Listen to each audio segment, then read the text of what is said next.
Hey everyone, I am back on YouTube. This is my first video back on YouTube in years. I think the last time I uploaded a video on this channel was 3 years ago, and I'm pretty sure that video was made during my freshman year of college and then I just uploaded it way later. But now, here I am, I'm back on this channel and I am happy to be back making a video. I thought that I would pop on this channel and upload a new video for you because first off, I haven't done one in way too long. Second off, I have just graduated college. I thought that I would make a video all about college. I'll give you a brief explanation as to why I wasn't uploading on this channel for a couple of years, just in case any of you were wondering.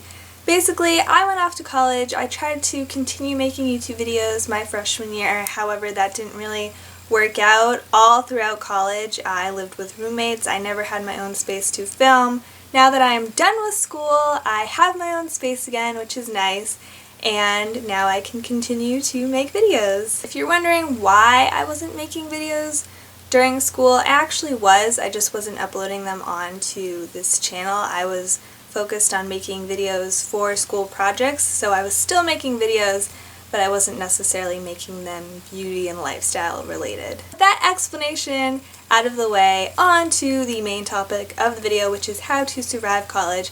I went through 4 very long years of college. I think I know the ins and outs, the do's and the don'ts, and I'm here to help you.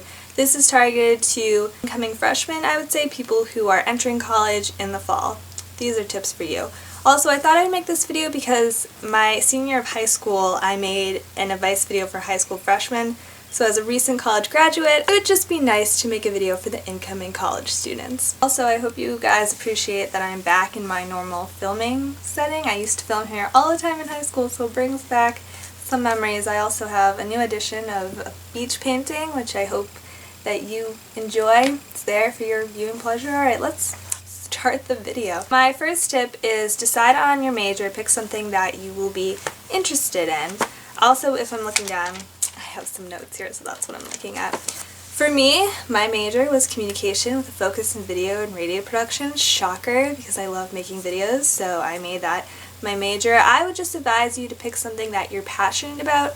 I know sometimes people change their majors. Going into your freshman year, I would kind of have an idea of what you want to do.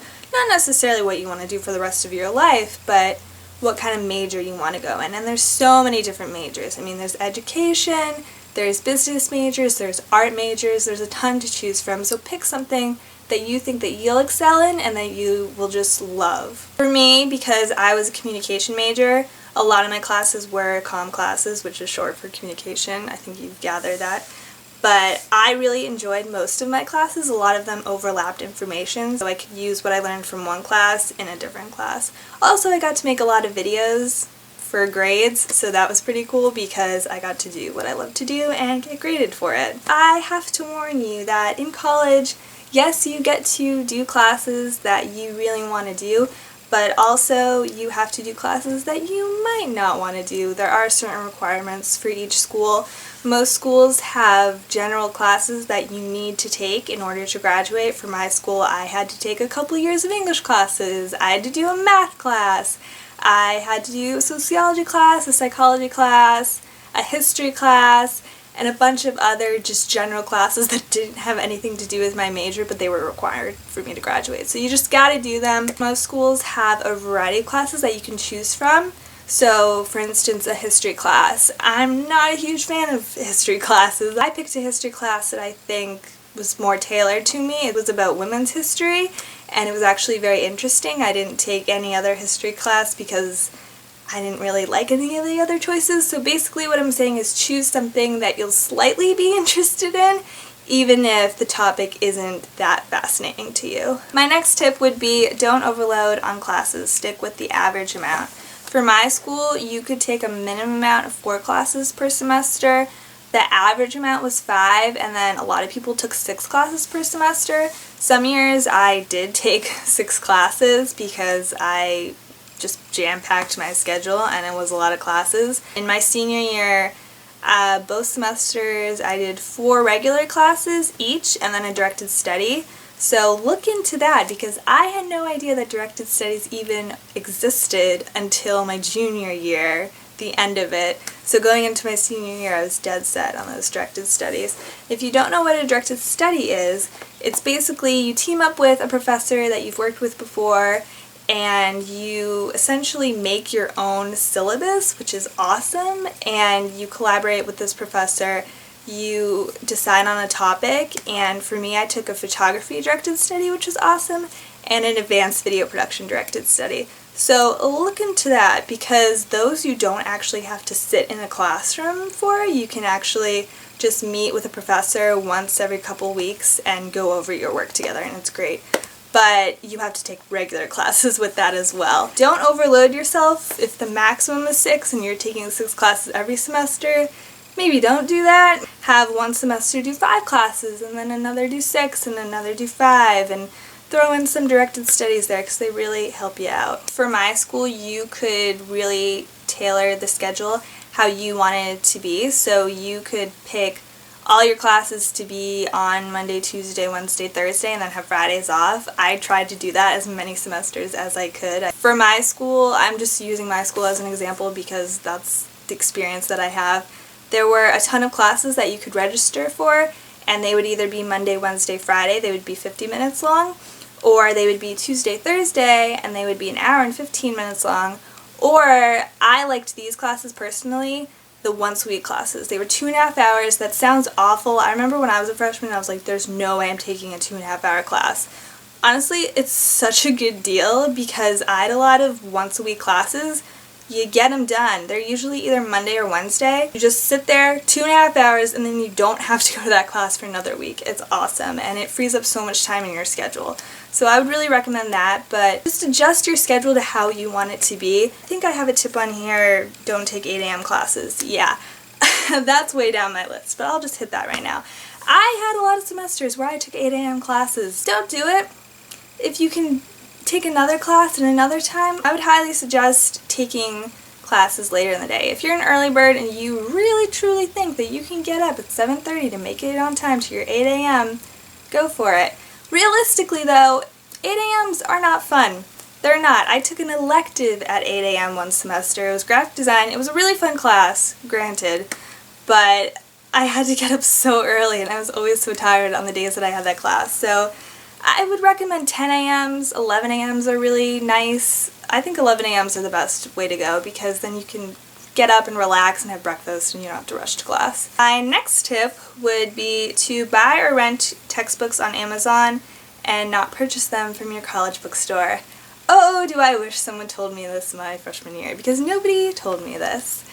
Freshman year, I spent hundreds of dollars on textbooks for one semester because nobody told me about other sites that you could purchase textbooks on. So once I found out that Amazon has every book that I need, I switched to only buying my books on Amazon because it's so much cheaper. Your college bookstore is going to rip you off. I'm just saying. They're going to tell you that you can only purchase this book from the store. No. Go on Amazon, type in the book title, you will definitely find it, whatever book it is, and it'll be $20 cheaper at least. And usually I just rented them because it's way cheaper than buying them. Renting is the way to go. Get them on Amazon. This is not an ad for Amazon, by the way. I just think it's the best way to buy your textbooks. I did a video, I want to say 4 years ago, and it was a college dorm haul, and it was everything that I bought for my college dorm. I think the #1 thing to bring to be comfortable is 2 mattress pads to college. It's really hard to sleep on the mattresses in dorms because they're paper thin. They're not thick at all, they're not comfortable, and they're already broken in by so many college students before you, so they're really lumpy and they're not comfortable if you don't put anything on them. My freshman year, I only had 1 mattress pad. I barely slept. Sophomore year, I got another one to put over the other one that I had, and it made all of the difference. I would strongly recommend a mattress pad. You don't know. You've never been to college. You don't know how paper thin the mattresses are unless someone tells you. So bring a mattress pad. I would go to Target or Bed Bath & Beyond. They are kind of expensive, but just do it. It's so worth it. Alright, my next tip would be make sure to pack everything you need to make yourself comfortable. For example, TV, books, etc.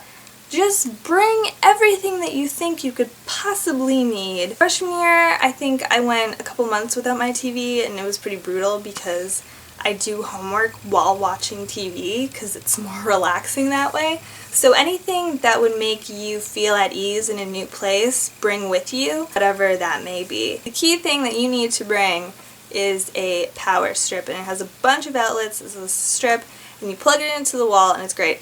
Bring a bunch of those because there are limited outlets in a dorm room. Bring those power strips because they'll help you.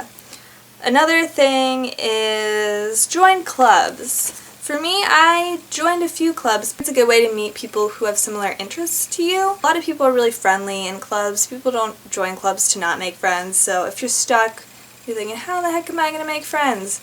Join a club. Also, I made a lot of my friends in classes. You bond over homework and tests, and it's an easy way to make friends.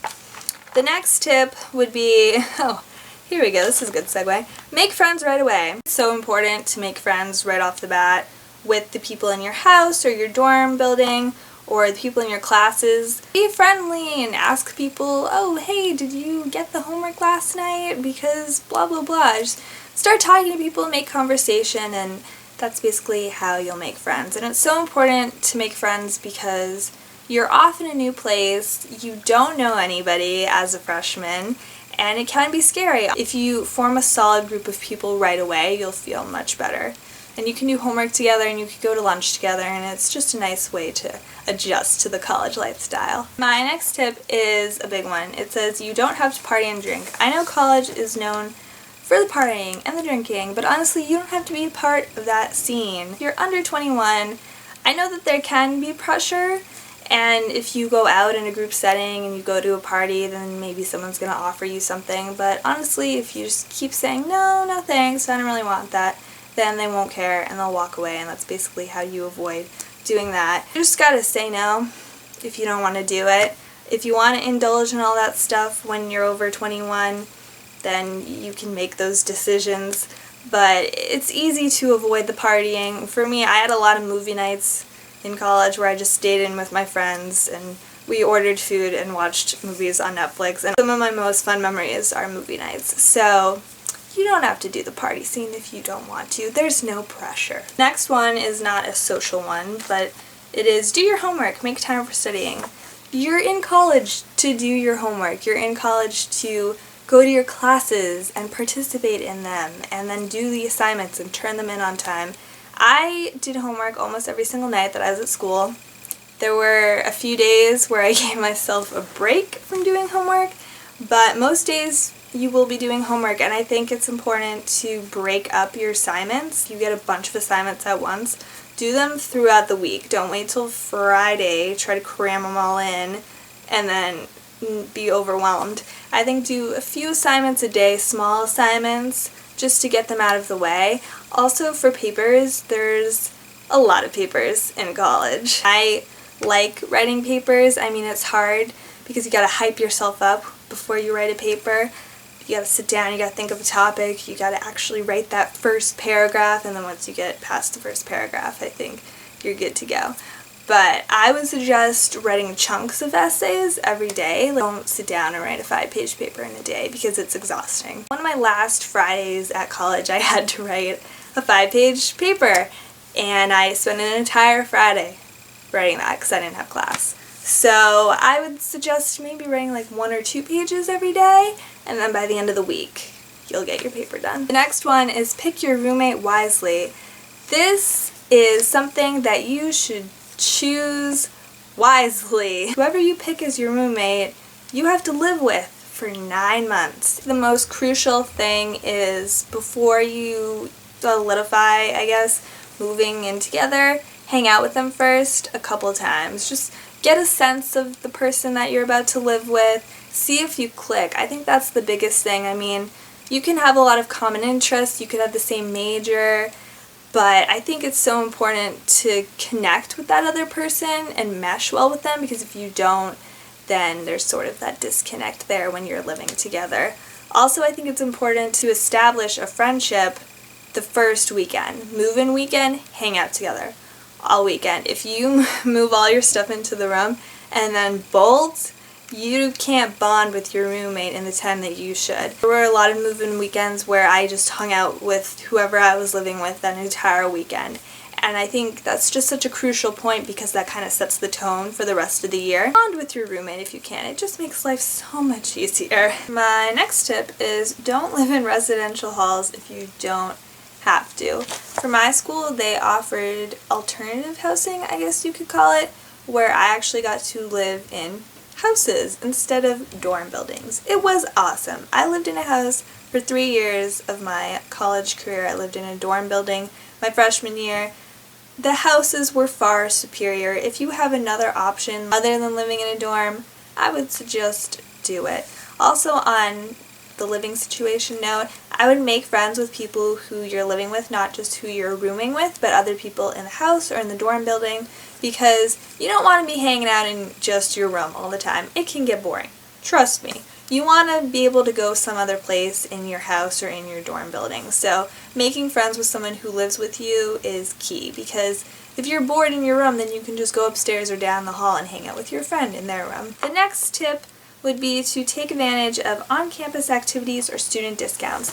There are a lot of student discounts. I went to a lot of shows with a student discount ticket because my school, through student activities, offered that, so look into that. Also, for my school, we had a campus activities board. They had events all the time during the week, and you could go to karaoke, and they had bingo, so just look into that. There's stuff to do on your campus and also off campus. The next tip is keep all of your projects. You might need them for when you apply for jobs. I have been applying for jobs because I'm a recent college graduate, and that's the next step, to apply for a job. And I've used writing samples that I wrote for classes in the past, and I've used video projects that I've made to send in to companies to show them what I could do. So just save all your essays, save any news stories you write, or any projects in general, because you might need them in the future. My next tip would be do as many internships as possible. This isn't so much for your freshman year, but just keep this in mind for your upperclassmen years. In my senior year, I did 2 different internships, and they look really good on resumes. I know everybody says this, like, do internships because they look great on resumes, but it's true. When you apply for jobs and companies look at your resume, they look at what internships you've done, because that's where you gain a lot of experience. So do as many as possible and make sure that they are tailored to the field that you want to go into. Don't worry, you don't have to do internships your freshman year or your sophomore year. I didn't do any my junior year and I was fine. I just did them my senior year. My next tip is give yourself a 3-day weekend when building your schedule. I already talked about that. Just do it. You'll love yourself if you give yourself a 3-day weekend. My last tip is make sure to get off campus once in a while and explore what's around your college. If you stay on campus all the time, it can get very boring. Take it from someone who knows. So it's important to go off campus and see the world around you and just what the city you're in offers. I went to a school where I had a lot of stuff around me if I just went off campus. If you need to take a train or a bus to get off campus, then I was just doing it. There were a lot of times where I took the train to get off campus and it worked out fine. So just enjoy your college experience. Make the most of the 4 years that you go to school. People say it flies by. For me, it went by very slowly. It was a long 4 years, I must say, but it was a good 4 years. It had a lot of challenges, but I graduated, so that's all that counts. Also, I should mention that I graduated cum laude, which means with high honors. If you follow my tips, maybe you'll do the same. I don't know. I think that this was a successful video back. You can leave a comment down below. Tell me what you think. If you want more of these advice type videos on anything else other than college, let me know. Or if you want any advice about anything else I talked about in this video, you can comment down below. Also, sorry for the lighting changes in this video. I'm working off natural lighting here and it's getting darker and lighter throughout the video. What can you do? I had to film in my old spot again because this is my filming spot. So I hope you guys enjoyed this video. Thank you so much for watching, and I'll see you next time maybe.